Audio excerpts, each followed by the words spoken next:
All right, you ready? I will call to order a regular meeting of the WIllington Board of Selectmen. The first item on our agenda is the Pledge of Allegiance. I pledge allegiance to the flag of the United States of America and to the republic for which it stands, one nation, under God, indivisible, with liberty and justice for all.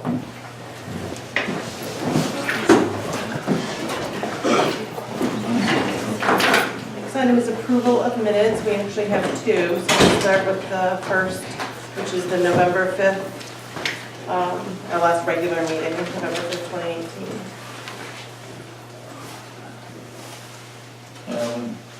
Make a motion that we accept the minutes of the November 5th meeting with the following exception on page 5. About 3/4 of the way down, talking about recycling consists of stripping out the steel and fabric and properly recycles the material properly. Probably should change that to properly recycles the materials.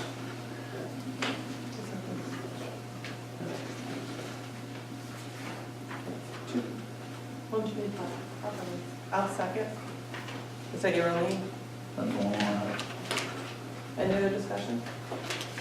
Okay, all those in favor? Aye. Motion carries. All right, November 21st was our special meeting to appoint an assessor. Make a motion that we accept the minutes of November 21st as read. I'll second. Any discussion? All those in favor? Aye. Any opposed? Any abstentions? No abstention, motion carries. All right, is there anyone present to speak? If so, I just ask that you identify yourself and your address, for your name and address for the record. Okay, James McCoo, 34 Old Farm Road, WIllington, Connecticut. I'm trying to turn off the cell phone.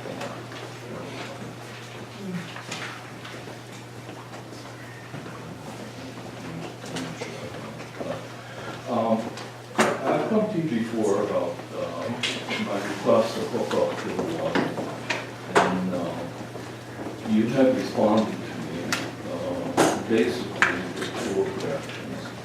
One is that one of the funding documents limited the use of it to just the town office building and the fire department. And also that subsequently in a conversation with Robin, that there was insufficient capacity. Neither of those things are correct. And I wanted, not only is the lawyer saying that to you, but I just wanted to go over them with you and explain in a little more detail what's going on. First, if you look at the packet, it's the second packet, Town of WIllington. And you go to the third page,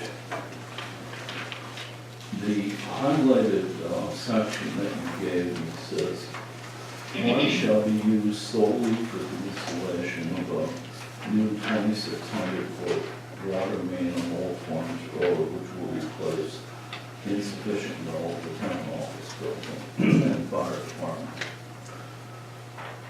If you look at what that says, it's not saying anything about the use. It's saying about the funding, and they are two different things. The new bridge on Route 74 was funded, but it didn't restrict the use of it. The fact that the state funded it doesn't mean someone from New Jersey can't use it. Anyone can use it. When Gamble Pavilion was funded, I represented the university to the legislature. When it became a budget problem, we put in student fee funds, we put in alumni contributions. Those were designated for Gamble Pavilion, but it didn't limit the pavilion to students or alumni. And so it is here. But even if you took it that way, even if you read it that way, it cannot be correct, because it says solely those two things, and we have the school hooked to it. So do we cheat on the thing and hook up the school? I mean, this is just wrong, and it should have been noticed. The capacity, there's all kinds of things here, including the studies which have been available to you.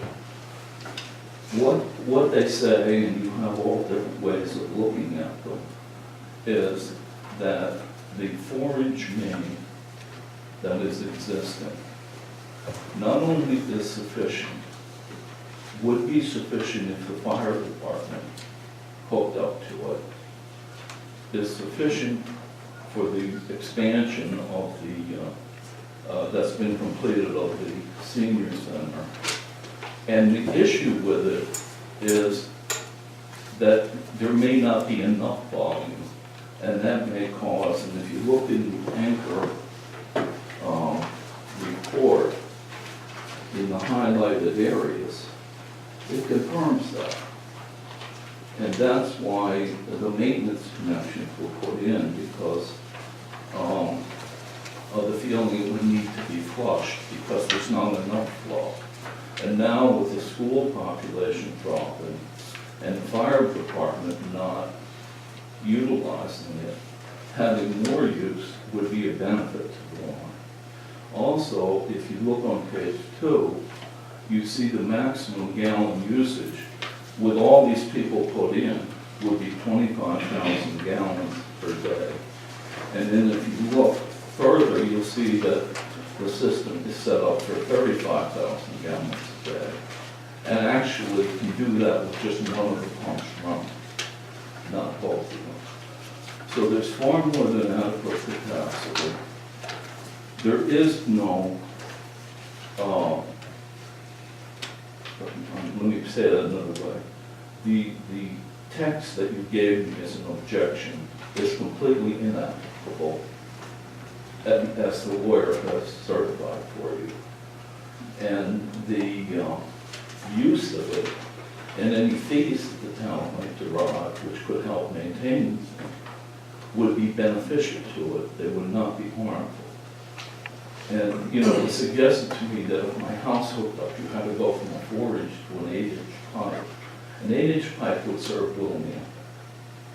You know, so I really want to see this go ahead. It's not just that I'm entitled to it, I'm obligated to do it under the law, and that's been made clear. And so I'm hoping that you will authorize that tonight. So far, it's been a big delay, it's cost me a lot of money, and that shouldn't have happened. These incorrect things should have been discovered before they were given to me. Well, so 2 things. I don't think, this is not an item on the agenda to move on tonight, so it's not something we would move on tonight. The second is we would need someone else to look at what your lawyer is saying before we would make such a statement. We were also led to believe that it was a closed system. That's the reason. One of the other reasons, well, no one else besides the public, the town buildings were on the system. John, I believe John was a selectman when this all went through, so you might be more familiar. I'm not sure, so you might be more familiar with it than Liza and I are. And when you were originally denied the permit from Eastern Highlands Health District, she was unaware of what the reasonings we were told, which was because it was a closed system. So there are many things in play, not just that we thought, no, you can't do this. We were acting under the belief we had. We'll take this information, and it's going to take some more research on our end, and if it's an item we can put on a future agenda, but I don't see that happening, us moving on anything this evening. When do you think the future agenda would be? Well, our next meeting is December 17th, and I believe that meeting, I'm not sure that it's enough time, so it could be one of our January meetings. We need to do ourselves more research based on the information that, the claim that your attorneys are making, and have our town attorneys take a look at the same thing. So I'm not gonna say it would be this December. We do have something on the agenda that would actually take us out of this building for a meeting on that evening. So the chances are very high that we're not going to have a meeting here in Willington on that day. We'll adjourn to a public hearing in Ashford on another item. Is this something that that is our purview to vote upon? Like, who makes this decision? So that I'm not 100% sure on, which is why I'm not going to say yes or no to something. We answered in the way we believed it to be the first place. So we'll have to look into this much farther. So I'm not saying we're not going to. This board has an obligation to now look forward on it, but we wouldn't, I'm not comfortable making any kind of decision, and it was not on the agenda this evening. I don't know if either selectmen feel different about that than I do. I would like to hurry it up, we're not prepared to, Correct. to deal with it tonight, but I would like to hurry it as quickly as possible. I agree with We've that. been waiting. But our December meeting, there is a meeting, a public hearing in which we would attend. And so we put as much of our business from, which would typically be in our next meeting, onto tonight's agenda. So we will look into it and see, and I don't know that we could have all of our information. He's been gathering this. You can see this is dated October 23rd. He was giving us information. So I would think that we would want at least a couple of weeks, if not more, to take a look at it and have our attorneys look at it, make sure we're doing the right thing by our residents. My first meeting in January is January 7th. I think maybe that should give us. I would hope so. I don't want to promise you a meeting and then we not be prepared to discuss it. But I will say to you, when we are prepared to put it on, and if not that January meeting, then we would contact you and we communications with you. I understand that, and I understand you just seeing this. But my view of it is, you are blocking me from something that I'm legally entitled to. And you're costing me a lot of money with lawyers, and I don't like any of it. I've been a selectman, and when I was a selectman, if you had a chance to help people, to help the water line and to bring some revenue in the town, I'm not finished. You'd be dancing in the street. So let's do it on January 7th and have a commitment for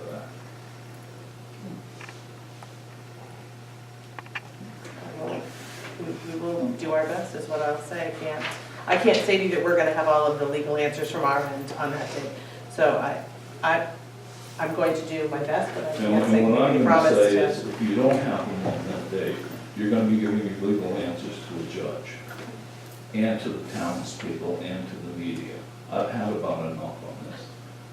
Eleanor Testa. Is there anyone else present to speak? My name is Robert Campbell. I live at 50 Tom Turnpike. I talked with Jim recently. I actually served on the board that set up this water system. Myself, I don't know if John was on that board. I know Mike Eldridge was. Mark Palmer was on that board. Carl Asimovic was on that board. John Patton and Mary Bowen actually took the minutes at that time to that board. And I was there when the actual water system was set up for the senior housing. And I was there for some of the preliminary discussions for the pipe going up to the school and the discussions going on with that after the grant was. And I can tell you that it was the board idea that the residents could be able to hook up to this. It was never meant to not have residents be able to hook up to it. A matter of fact, the board was probably more concerned about residents who might have had well problems, who wanted to drill another well and didn't want to hook up to it. Because it was another revenue stream to it, and it was a belief that not just Willington Woods would be hooked up to it, the senior center, the new cottages at Button Hill, the town office building and the school, but anybody on this route who needed to be part of it. So I was kind of surprised when Jim reached out to me and said, well, they're not going to let me hook up to it. So I don't know what happened from the time that we built that first structure and started this project about 15 years ago to now, that you're not gonna have people hook up to the water system here, so. What was the name of that board that you're? It was actually, I believe it was Sewer and Water Board for the project there. You can probably look, Do you mean the Center School Water Committee? no, there was a different committee for the Center School Water Committee, because that was formed when Christina came into office, because I was not on that committee. I was actually on the original committee that was formed when we put in a septic system and designed the water system for the senior housing project.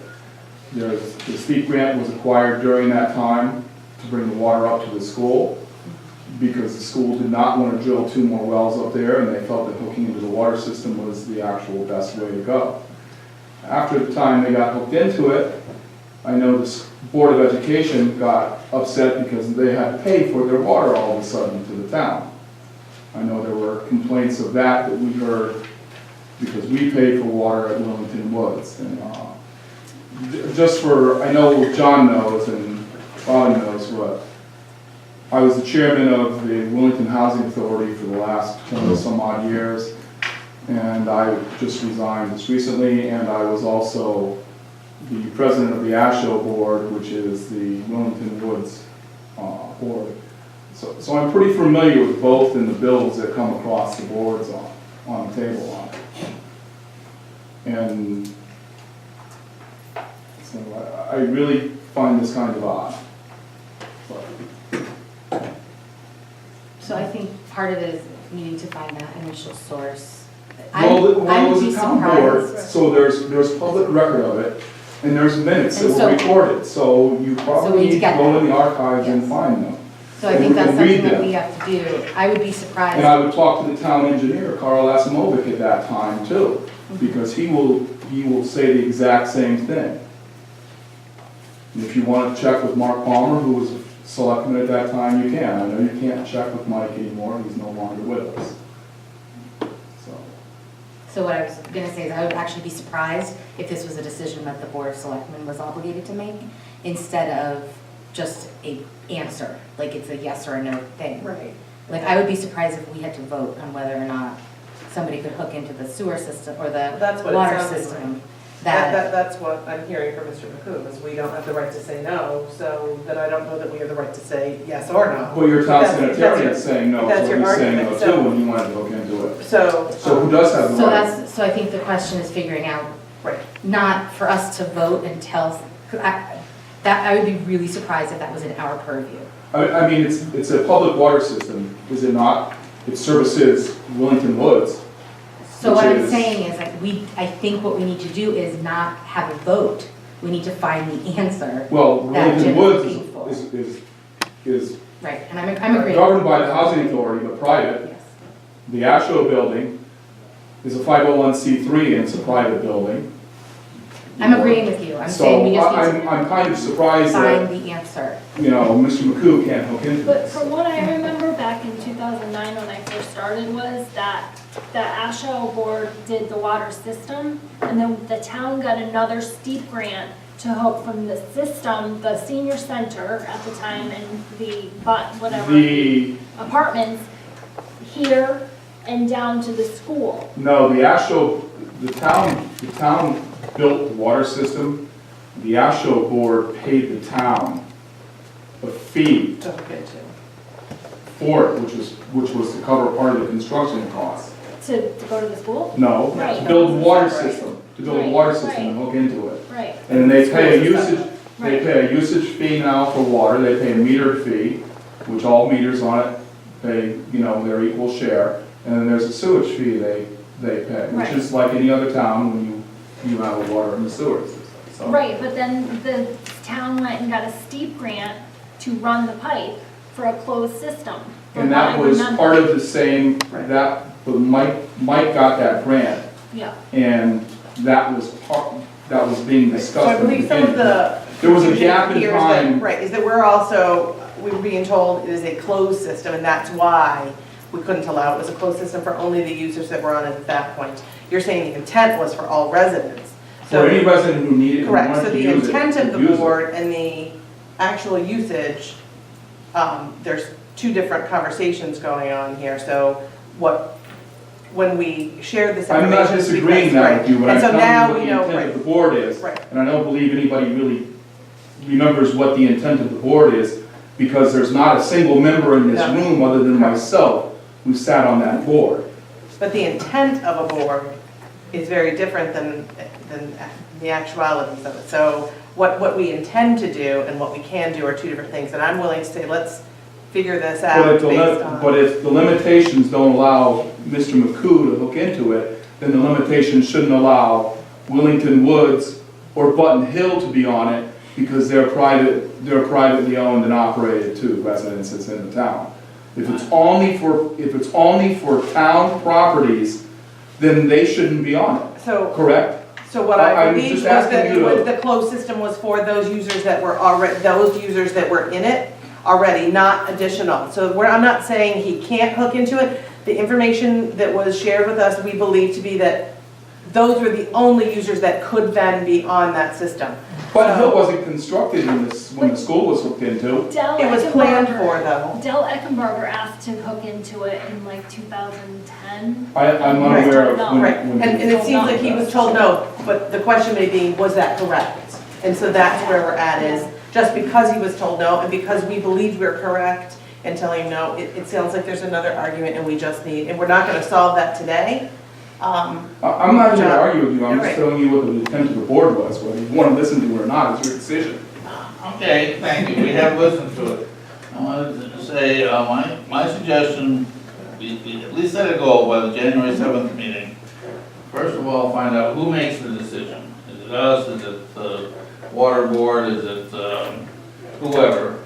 And have whoever makes the decision here. And second, of course, we should be in touch with our attorney, have him get his opinion on this.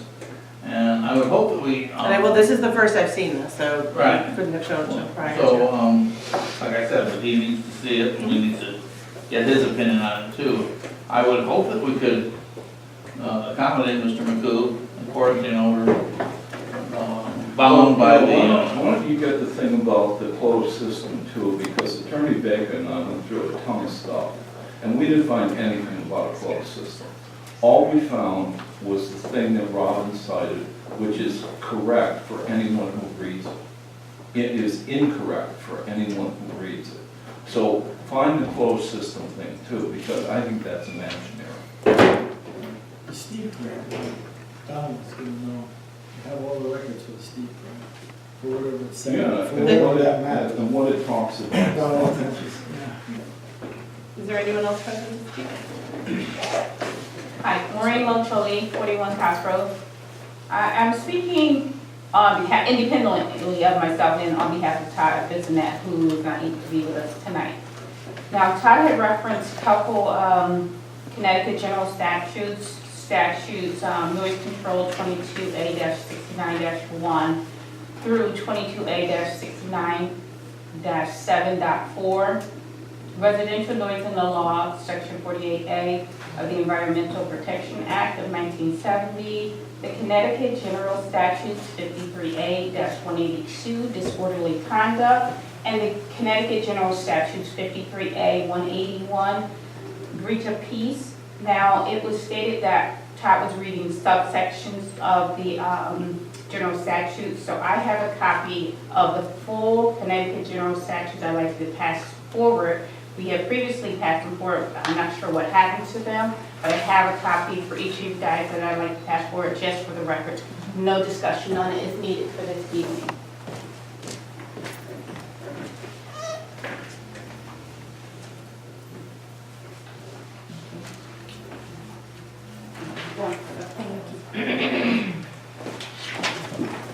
So I just wanted it for the record that we have a complete copy in a reference to the section 48A of the environmental protection of what we have been discussing in previous meetings in addition to the November 5th meeting.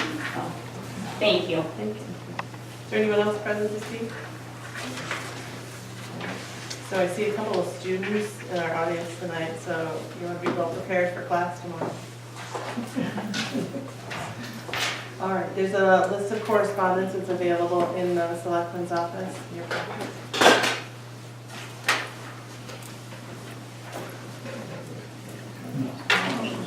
Status report. So you can see from driving up here that we are nearing completion on the front for the building construction. We're now waiting for the rails that need to be fabricated. And after that, we hope once they've gone in and done, the building official will allow us usage, everything is the CO. So that remains to be seen. The initial time frame had been approximately 2 weeks, worst case scenario 4 weeks on the rails. So they poured last Tuesday, so on our best day, maybe next Tuesday. So knock on wood, but it looks nice out there. There is going to be some work that's going to be finished in the springtime, maybe March, when they'll do the rubbing. Those of you who are a little bit more construction savvy. Robin and I have gotten a little lesson. They'll put a thin layer of cement on and it will look nice. If they do that now with the weather and the things to be put on the salt and whatnot for snow, it would defeat the purpose. So we spoke with the contractor, we hold a little bit of that final payment off until that's completed, but we should still be able to use the walkway. And then they'll begin repointing the bricks across the front of the building, and they can do that once everything is done. They can do that for so that's where we're at with that. The basement, the pillars under the assessor town clerk wing has been completed. And the only other item on here is from CIP from 1718 was the Willington Hill Fire Department parking lot. We put that in their hands. They needed to get some approvals from planning and zoning before it could come back to us. And so the fire department is, I believe, is still not done that. So we're kind of still waiting on that project. So Public Works, I have nothing new. We're going to discuss the Public Works Director position a little bit later. So the first item under new business is the Willington Seniors Veterans Memorial Responsibilities. So as you may or may not know, last November, a Veterans Memorial was installed across the parking lot in the senior center, across from the senior center, between the senior center and Button Hill. They had a dedication last week. The seniors have been financially taking care of that money with donations coming in, and they've been handling it. So we received a letter from Bert Zenowitz, who's the current president, basically asking if they could have complete responsibility for this. The Willington seniors have been involved in the development of the Veterans Memorial and the senior complex and have become concerned about the continued maintenance. We, the seniors, are requesting that the Board of Selectmen designate the seniors, Willington Seniors, Inc., include in their responsibilities as tenants of the Willington Senior Center the maintenance of the Veterans Memorial. The Willington seniors are already financially responsible since all donations have been included in their memorial fund. The seniors would add a Veterans Committee to our list of committees, designate a chairman, and require appropriate reports of operations monthly. So the maintenance on it would come from a town budget. The seniors are actually asking for it to be their responsibility. I think they're just asking for it to be formal and in writing, then they'll begin their own committee. They've been taking care of it since it began, so it's not as though it's been sitting. They, I believe, recently have added new stones, but they haven't already in there. They were awaiting their arrival of new stones that people had asked for. And at any time, someone can get a new memorial stone. Just go through the senior center. So if we want to formalize it, we could move on it. You making a motion there? I can. So I move that we add the maintenance of the Veterans Memorial to the Willington Seniors budget responsibilities. Second? Any discussion? All those in favor? Aye. Aye. Okay. So I thank them for taking it on from start to finish. and beyond. The next item is to approve our 2019 Board of Selectmen meeting schedule. So this is our regular meeting schedule, with the exception of 3 Tuesdays, one January 22nd, one February 19th, and one September 3rd. Due to Monday holidays, the rest are either the first or third Monday, first or third Monday of the month.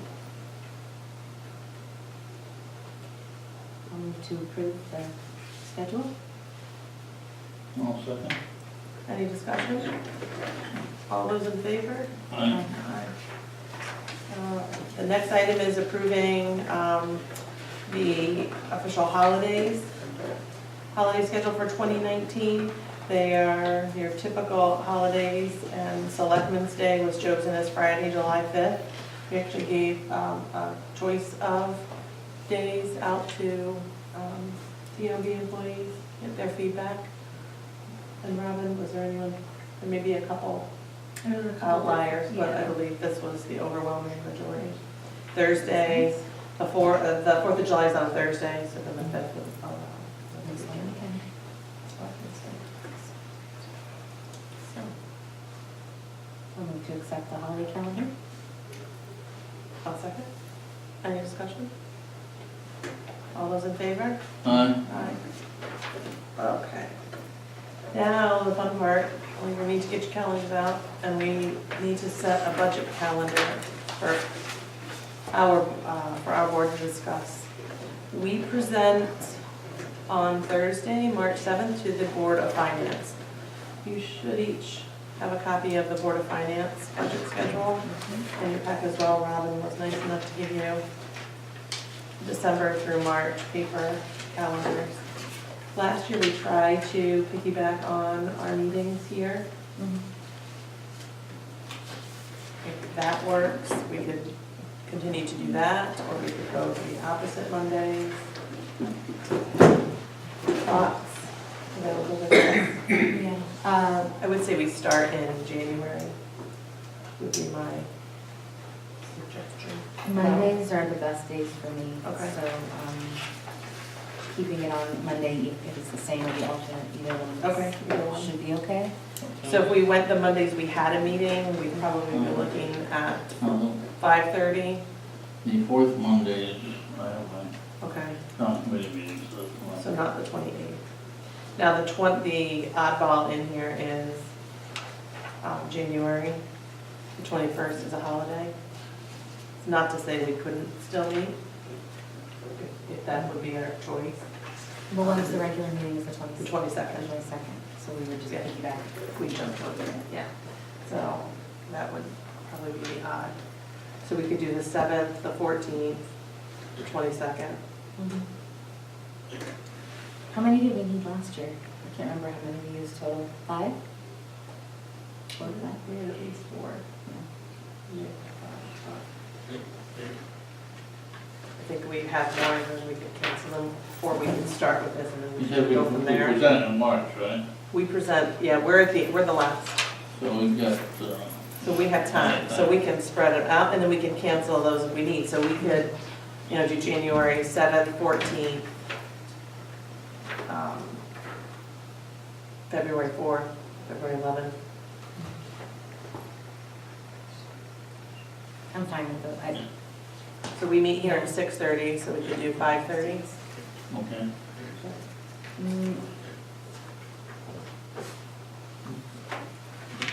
We'll say yes for Okay. And if we need to adjust that. Okay. So right now, we'll plan on January 7th, January 14th, Tuesday the 22nd, Monday the 4th, and Monday the 11th. At 5:30. We'll probably use Rob will check availability, but more than likely we'll use the Selectmen's conference table.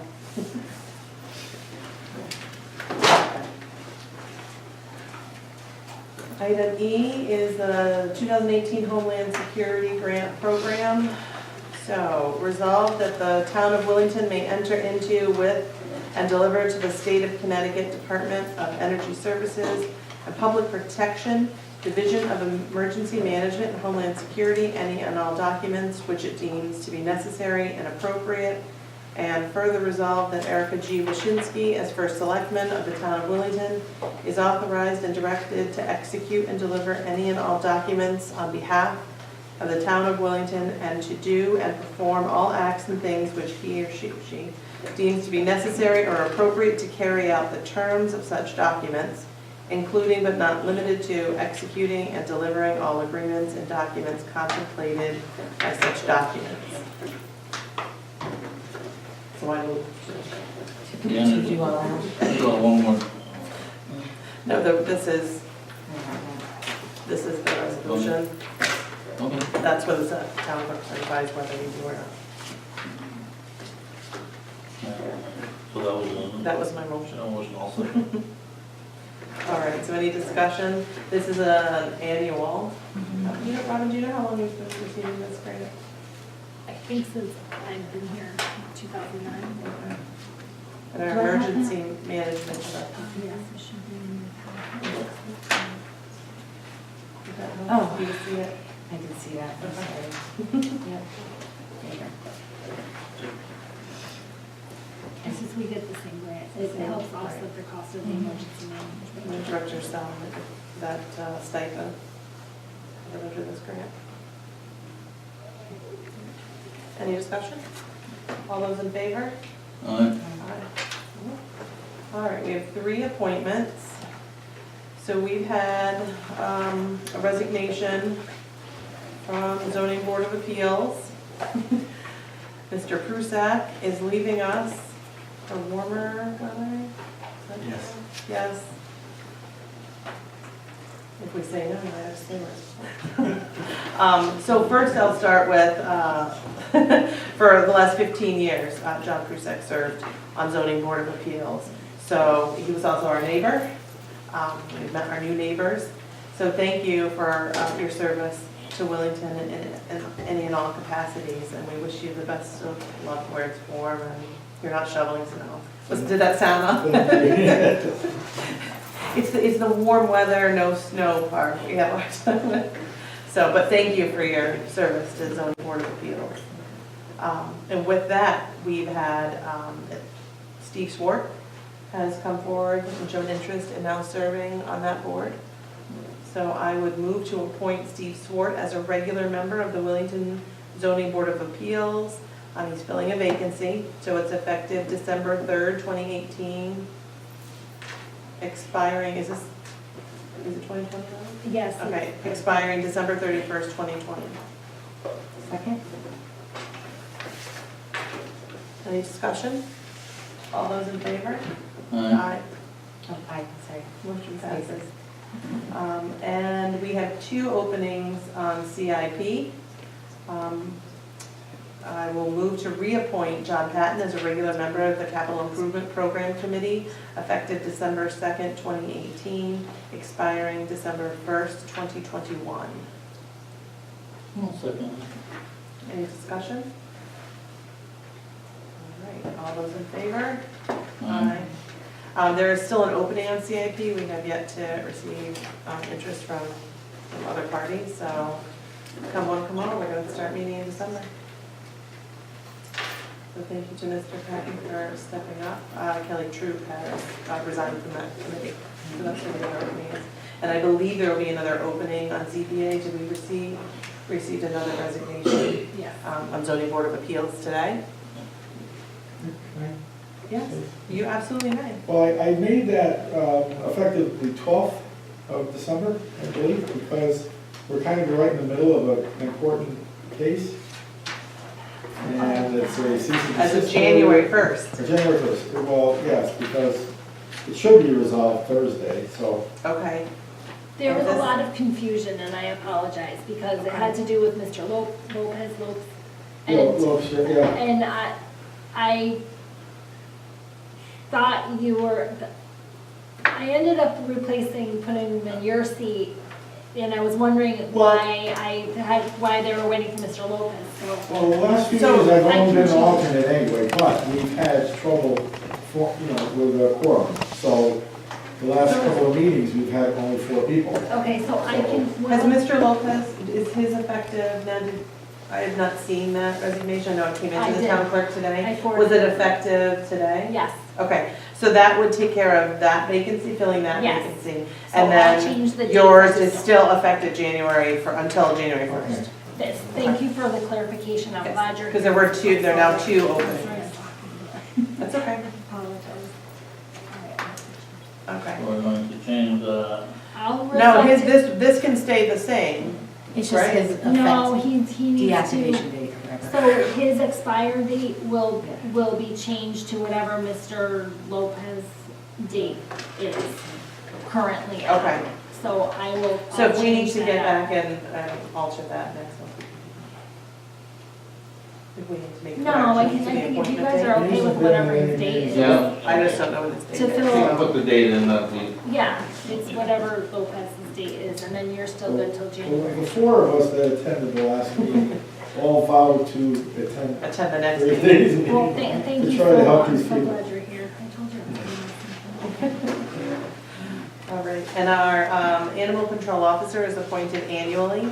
So I move to reappoint Tina Binheimer as animal control officer for the town of Willington, effective January 1st, 2019, expiring December 31st, 2019. second that. Any discussion? All those in favor? Aye. So moved. All right, so the next two items, we have one current opening, and that's the Public Works Director. And then Nancy Vogel, who is our current Assistant Revenue Collector, is retiring 2 p.m. tomorrow. So she has one more day, and then Nancy is retiring and off to warmer weather as well. So, I'll start with that position. So normally we would just fill that position, but some time ago, when we knew this retirement was imminent, the revenue collector came to me and had said she didn't feel that she needed to replace Nancy. She didn't feel the position needed to be replaced. The department was so efficient now that she didn't believe there was enough work in that department. So all I did was start thinking of different ways we could still utilize someone for 22 hours. I know her department may not need someone for 22 hours, but there is always plenty of work in the town hall. I know Robin has more than enough. I know our Parks and Rec department could certainly use some help, although that doesn't fall under the selectmen's budget. There are other departments that could utilize assistance. So what I started looking at was the concept of a floater. This would be someone who would cover in departments when someone was out. They might have specific responsibilities. Something like the Willington Wire that right now Maureen does could be on this department. Because the revenue collector didn't feel she needed someone all the time, but does need help in June, July, and August. She didn't feel she needed it this time of year with supplemental taxes, but did in the summertime. The problem with that is this is a union position. So if we were to eliminate the assistant revenue collector and then hire someone to do what was essentially union work, we'd find ourselves in quite a bind. And the union would have a problem with that.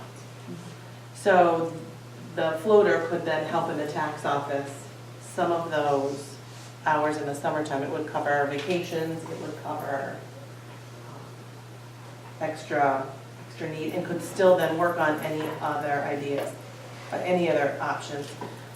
What Lisa has given to me is a list of things that Nancy currently does, and she's kind of divided them up over what could go to her and what the new person could do that wouldn't necessarily have to be in the tax office all the time to do that.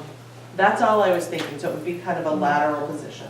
Position wouldn't go away, someone's budget would still incur a 22-hour-a-week employee.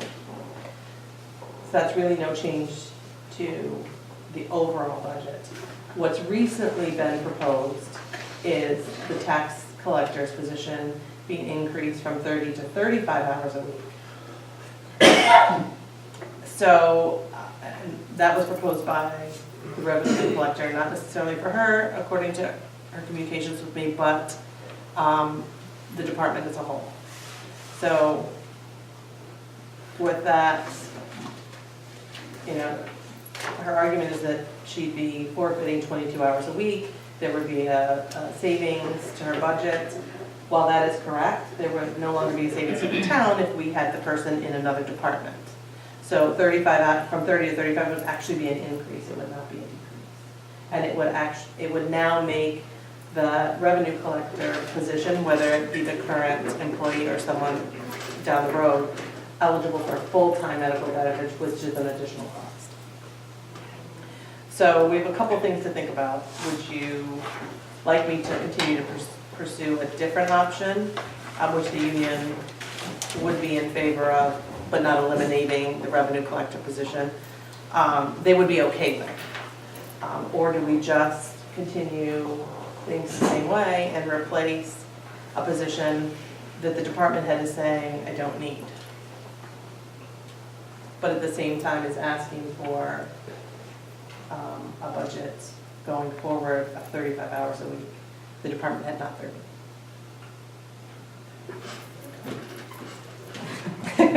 There's a whole lot there. Yeah, I'm not too keen on this whole thing.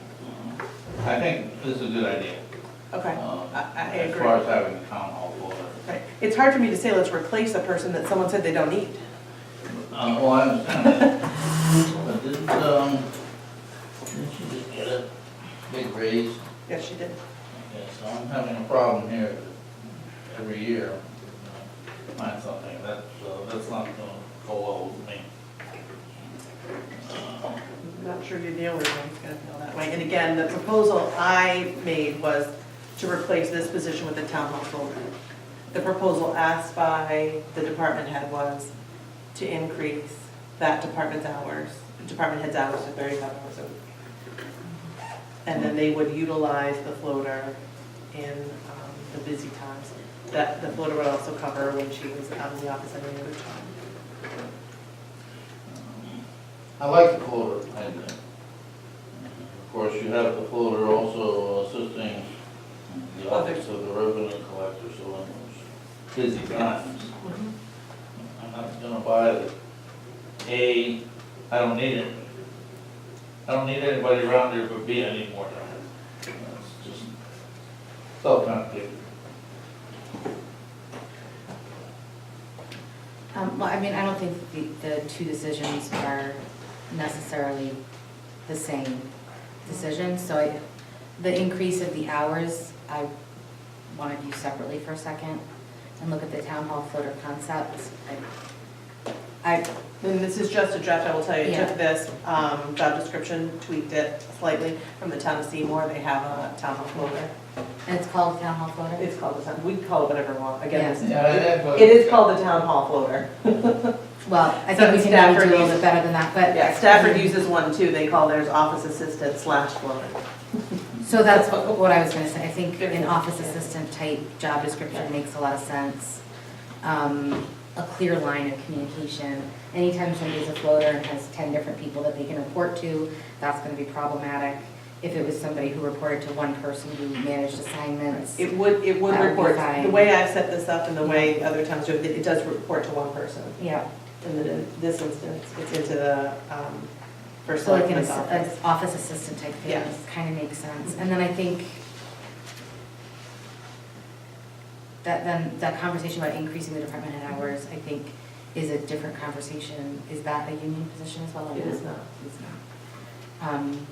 Because I think that has to be done within the context of all of the, that's the line that we've held for every request such as this, is that if we're doing this for one person, we need to do it for the entire, across the board, for all the department heads. We need to look at how we're spending our time, if it makes sense, if there are ways in which we need to be shifting around hours and responsibilities.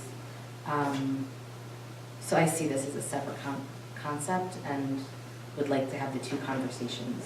And I distinct. will let you know that the letter that was given to me was regarding specifically, and she wanted to be clear about it, the tax collector, the revenue office, and not necessarily herself. So I'm sharing with you her thoughts on that, although at this time you look at the person that's there, we can't move forward. She's looking forward to whoever could be in that office. And so just keep that in mind. It's hard to separate the two sometimes, but that's what we have to do. We have to look at it as an office, not a person. Whether the office needs. Not in this case. Not in this case. So, Ordinarily you would, but, right, so when we began very preliminary discussions about tossing around this idea a year ago, it was simply, I don't need someone except for during the busy months. And then recently that's changed. The other issue we have is currently our revenue collector does not work in the evenings. Her hours set originally prior to my term were so that she left and the assistant covered Monday nights. So without someone that floater, we'd either have to say that floater always went into that office that night, or we'd have to adjust the hours of our revenue collector if we didn't replace them. And this floater does not have to be stationed in that office. That does not need to necessarily be their place. The idea is that they could work anyway. But in this case, we would have to think about whether or not that's what we wanted, was them to be there on Monday nights. In which case they would have to be doing the work specific work in the revenue office on any given Monday night. So I'm looking for some guidance from you all as to where we go, and time is of the essence as we are about to have a vacancy as of tomorrow. And it seemed easy to me, just replace one position with the other. We're not eliminating, we're not asking the union to eliminate that position. In the event this doesn't work, we can always go back the way it was. So one of the other things we talked about, we have a new assessor now, was combining office space between the assessor and the tax office because they work so closely together. With a new assessor, I'd like them to work together to make sure that they define that space the way they need it to be and that they're both on board with that, which they are. With the reval coming to a close and the grant listing to be filed, I believe it was in the best interest to halt that. It's an easy move, but they're going to take a look at that. So now if there is only one person, she wouldn't be in an office alone. She'd be in an office with others, but there would be very defined roles, the assessor and the tax collector. And they'd be doing two separate things in a shared space. And it is done in other towns, most closely, notably Bolton does this. And it works well, and they're all, right now, all three of them are very positive about that opportunity. But what they didn't take into account for was a fourth person joining them. And until we make a decision about that, I think they need to know whether or not they can fit 4 people into that space. maybe we need to make the decision here before we start worrying about what we're Exactly. buying. Exactly. That could come in the future right now. And it's very easy to do. It's just moving phones and computers, the rest of them are ready to go. So deciding what we want that position to be is the most important. So if you'd like me to pursue that position as with the union town hall floater, we can do that. We can give it another name if we don't like that name. I don't like the name floater. But that's picky, but I think that's fine. So I think this is one of the areas where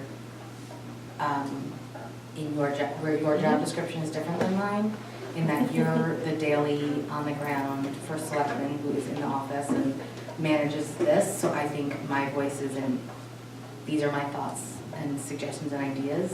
I think it's a fine concept. If there's justification for having the position versus saying, well, if it's an opportunity to trim down what we have, we can take an opportunity to trim down how much staff we have. If we still do need the staff just assigned differently, then I think having the staff assigned in the way that you see as best suiting the needs of the building is what you gotta do. And the only difference between this and doing those things is that it would be an entirely new position with the union. which is why I came to you instead of just making a simple change in what someone's doing with their workflow. They do have job descriptions and everything is spelled out within the union. And so I did start preliminary discussions on how they would feel about this. And so far, they've been on board with it. It was actually, they actually led me to the town of Seymour. And their position description. So, Doing it this way, I don't see what the union would have any thing to object on to it. But before we can do it, we have to know what's going to happen with the other position. well, so what's going to happen with it is that the position is 30 hours a week. Right. And What, the that's not going to collector? change, the revenue collector and. Revenue. That's Then what you're talking about? that's not changing. What could happen is when we come into budget time, she may present to us on one of our budget meetings, a budget for her office that includes 35 hours a week. And then we have that discussion there for next fiscal year, and then leave things the way they are in this fiscal year. That's the other option. Fine. And then go forward and then continue that discussion then. So I, Realizing that if we are not inclined to give that extra 5 hours a week, would that mean that we would then have to start looking for another? it's possible. I guess it's always possible, and then are we gonna find someone who's as efficient, who feels that the department is as efficient as she does? Which is why this would be, we'd start with this being maybe a 1-year appointment, or if this isn't working out, then they need a full-time assistant revenue collector. If we don't have someone in place who's always as efficient as our current revenue collector, she is very efficient. She has collected, a budgeted collection of 99%, and she has met that, and then some, Yeah, well, last year, so, so did the previous. right, so she's, Tax collector Right. met that for years and years in a row, so. but with that said, do we think that that warrants the position being now 35 hours a week and not 30 hours a week? She feels that there are things that need to be done when the office is closed. Currently, her schedule is, she's here Mondays for about 3 hours prior. When does she come at 8:30? 9 o'clock on Monday, so she's here 3.5 hours without the public here. And so could what she has to do go into that? She would pick up some new responsibilities based on what the current assistant does. Well, So, a moment ago, she didn't really need that currently. exactly, I'm taking all of the things she shared with me and Right. sharing them with you. That the discussion did begin, I don't need 22 hours, I don't need another person here.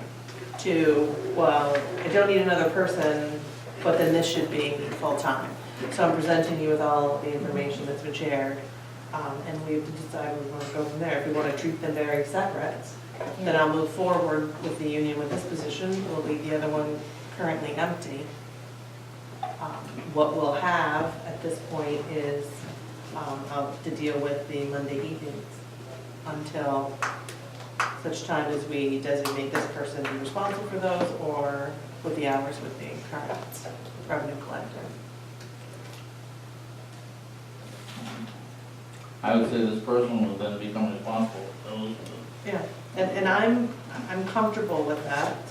I'm not opposed to that, Lisa that's been working now, her here from 93, but she has had somebody very experienced. Nancy's been here for many years now in that office. So, she can walk out at 3 o'clock and, having to worry there's going to be a learning curve. And I have no doubt that Lisa would make sure that the person taking over those Monday nights was well versed in what they needed to just take in collections. But there is some work that we would be able to give the floater out of that are things that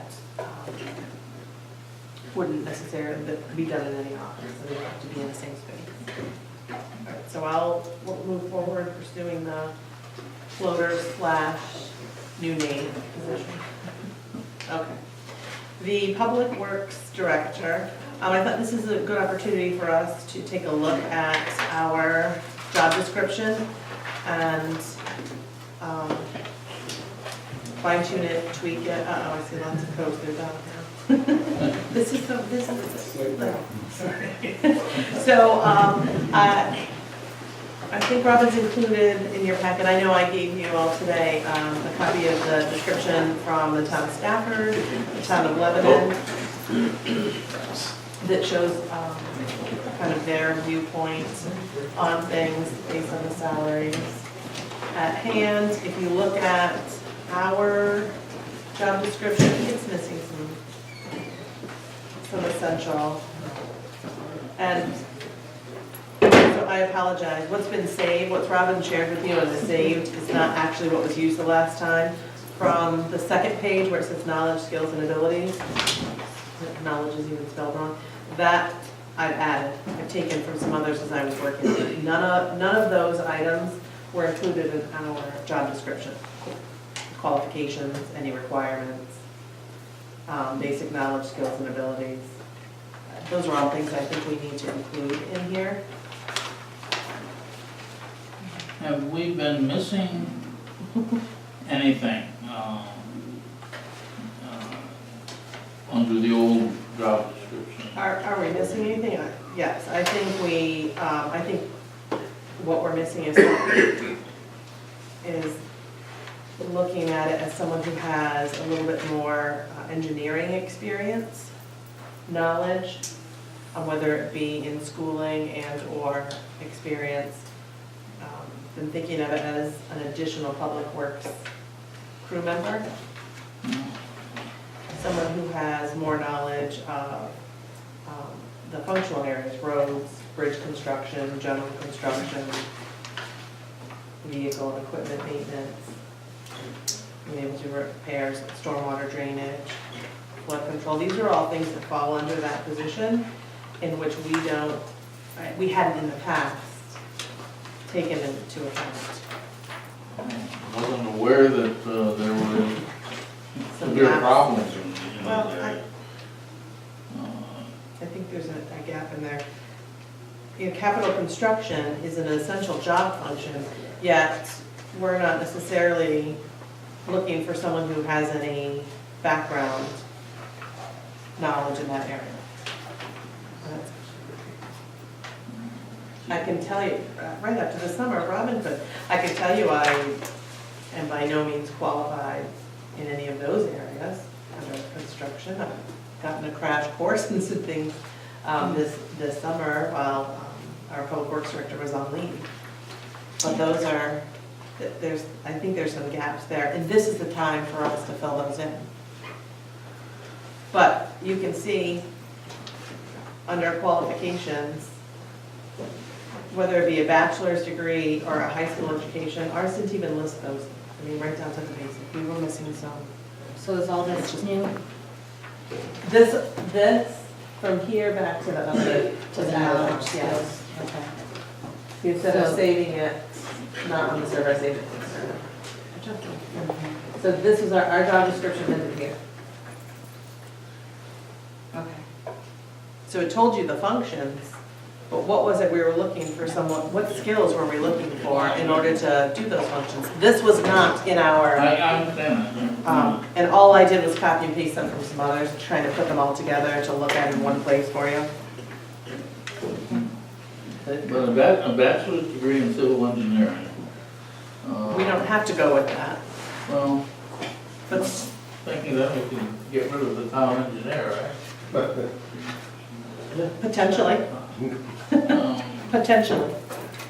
But other It depends on what level of engineering experience we than have. that, if you've got an engineer, somebody who is qualified as an engineer with all the proper things, are you going to? I think they're looking to see if they can come out this way, I apologize. This is the main entrance as well as our meeting room. No, they can come in. Yeah. Here's Moira. They're looking to leave, yet they're looking to not disrupt the meeting all at the same time. Am I right? So we'll just go silent and watch you as you walk in. Yes. Lou, we got a good job for you, come on, please. Yeah. Right. You know, and some of those things could have been gained in knowledge over years of experience. So looking at staffers, their education, training, experience, qualifications required would generally be acquired with a bachelor's degree in natural resources and engineering or related fields, 5 years work in public works, administration, construction, and maintenance activities, including 3 years in a supervisory capacity or an equivalent combination of experience, engineering, education, and training. I think that kind of covers it, the It or does. equivalent. The or. So Yeah. here's what we would like, or if you had enough Right. years of experience, someone who's been on the job for 30 years might know a lot more about it than someone who came out Bachelor's history. at a bachelor's on, May 15th and has yet to put it to the test. So we could combine the two, but at least we're saying, this is what about what we're looking for. So this is the time for us to say. So if you have some strong suggestions. Is the state certification actually a must? No.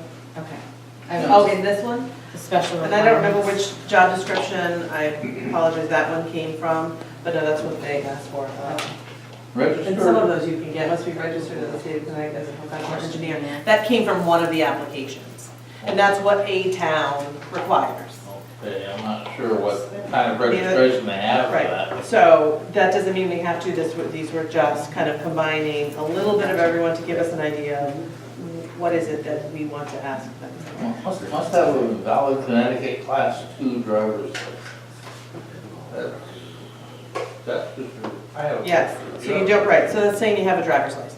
Yeah, but. You don't necessarily need a CDL. Well, one thing I was going to suggest was, yeah, CDL was probably. We could say preferred, but we don't necessarily need to require it because they're not out typically. I mean, they'd be driving the service truck, wouldn't be driving a plow truck unless necessary, so it's preferred.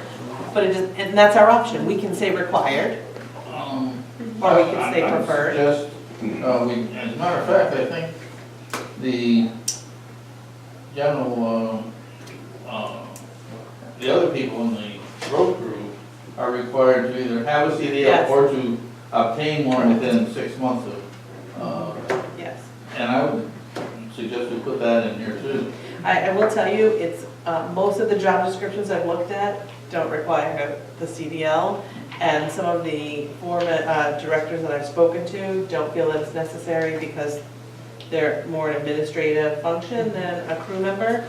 So you get mixed. Well, we had somebody. Right. We had one in the past. We had without Derek, CDL and when. Derek had a CDL, Yeah, but we had somebody with it, before him, we had somebody who did not have a CDL. right.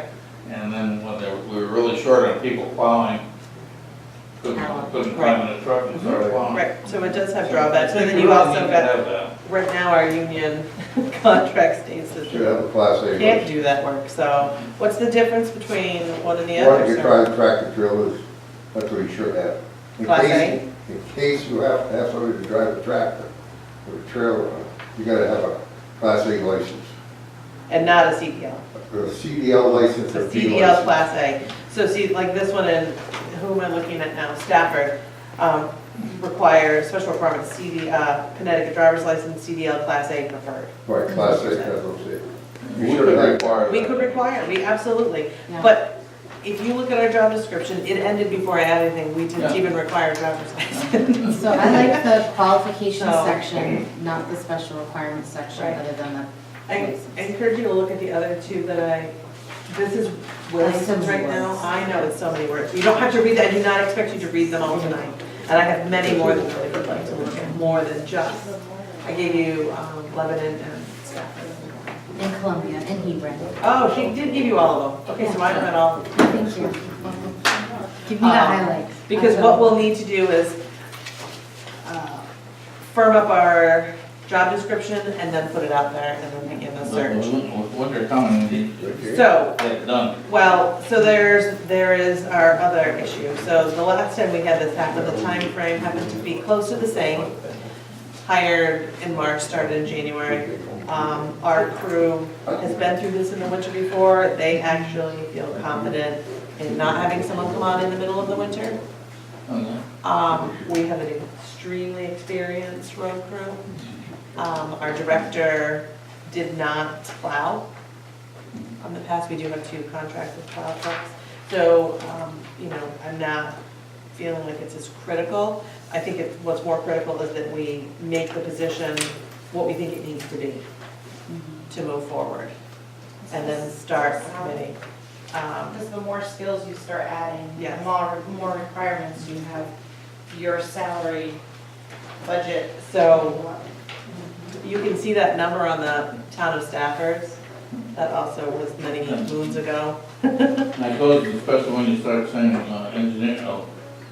Yes. education degree, or engineering degree, you just add another $30,000 to the So salary. we have to keep all of that in mind. Right now, the current salary on our last director was 76,000.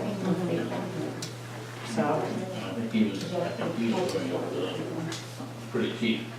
I think he was finding it hard to replace it. so what I will tell you is not as much as I thought it would be. I will tell you, the job descriptions I got from surrounding towns were towns near us who were similar in size and similar in the same government we use. So Marlboro Public Works Director, in every position is slightly different. So they may not be used in the same way ours is. Was 37,000 annually. Eastford was 55,000, Pomfret is 61,000, seven some change, the numbers get smaller. Lebanon, 64,921, and Columbia, 84,070. What was the past guy made? 76 and some change. 76? 76 and change. He got $10,000 raise first day he went to work, right? That's the way it is. It was about 8,000, if I remember correctly. Yeah, first day he went to work, got a $8,000 to $10,000 raise. And she didn't even know what to do. Well, that's what he was, Over and above what the salary was that Lynn was getting, Yeah, okay? there was a bonus given in that first year. Yeah, the first day, not the first year.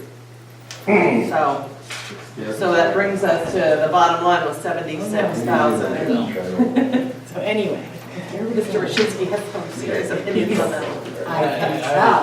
So, we are, I will say, not only do I think this position, depending on the level of experience, if we're asking for someone with as much schooling as we'd like it to be, it's under budgeted.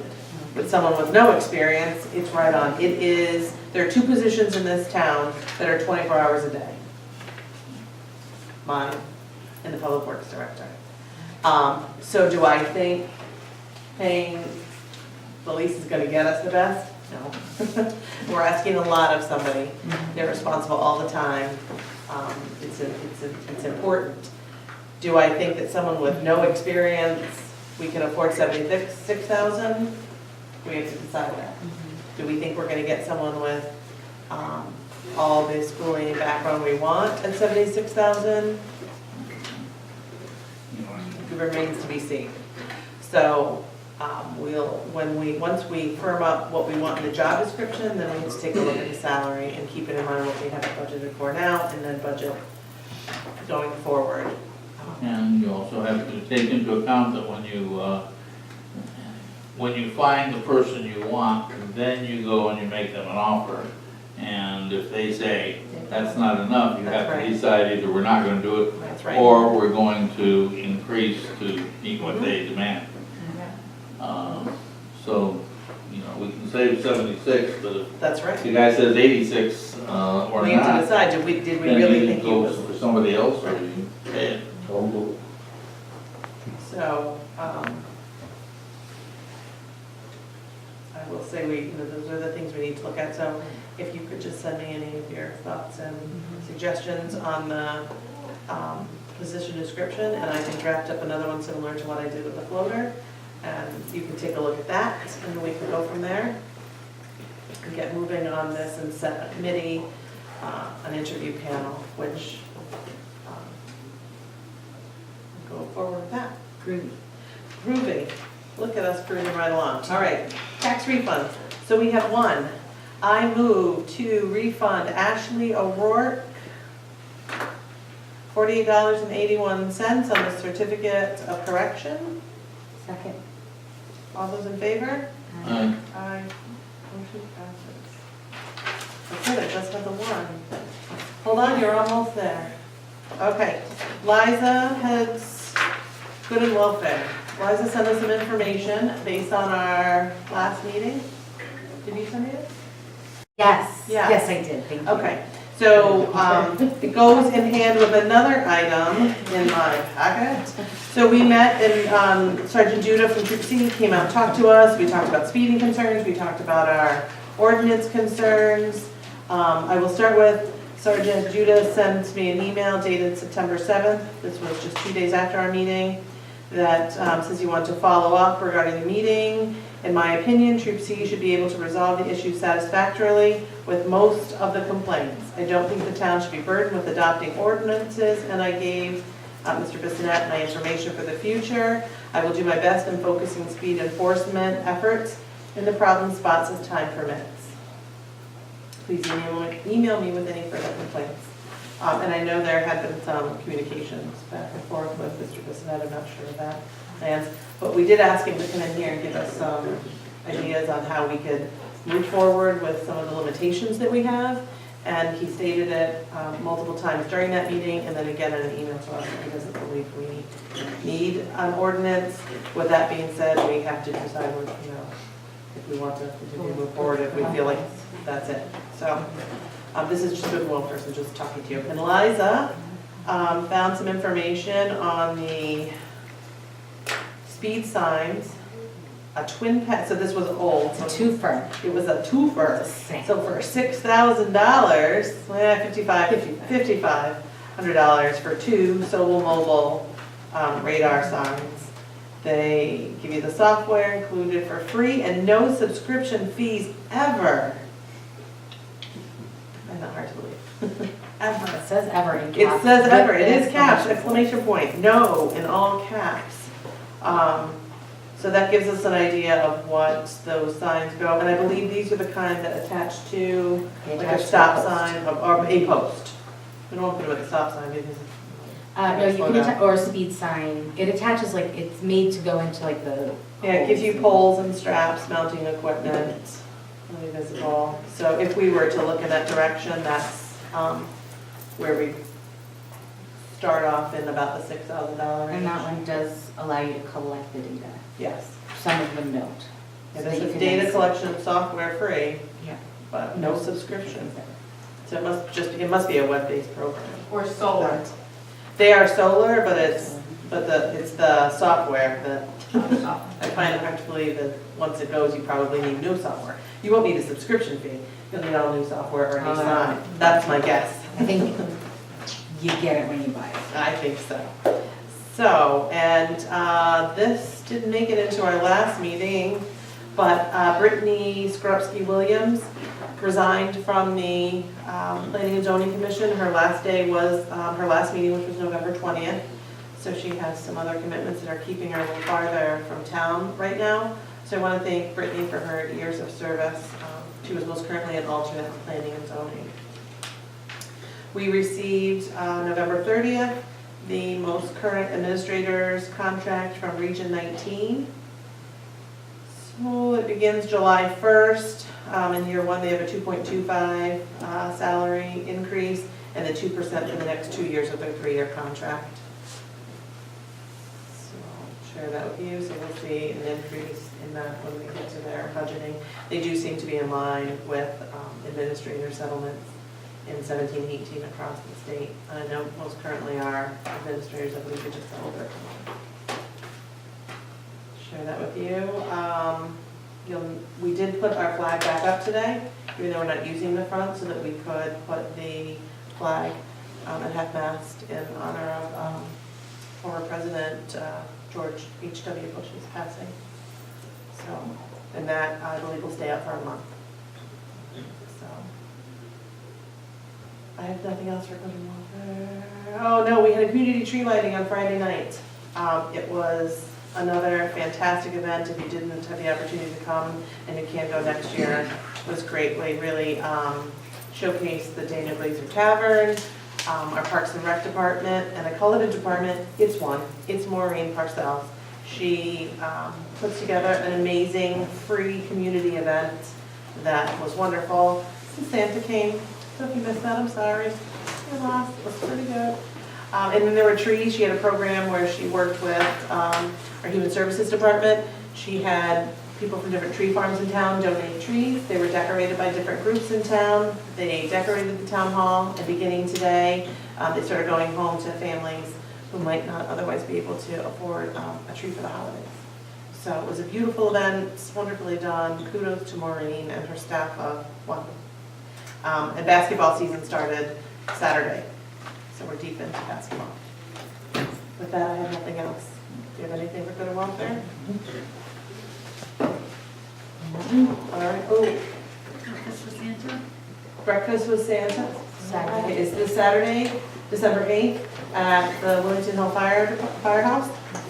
I believe it's 8 or 9 to 11. There's two, yeah, Two there's seating. 2 sittings, 8 and 9. Yeah, fantastic. And welcome Walter Topliff, who is our new assessor. Okay, with that, I move to adjourn. Second.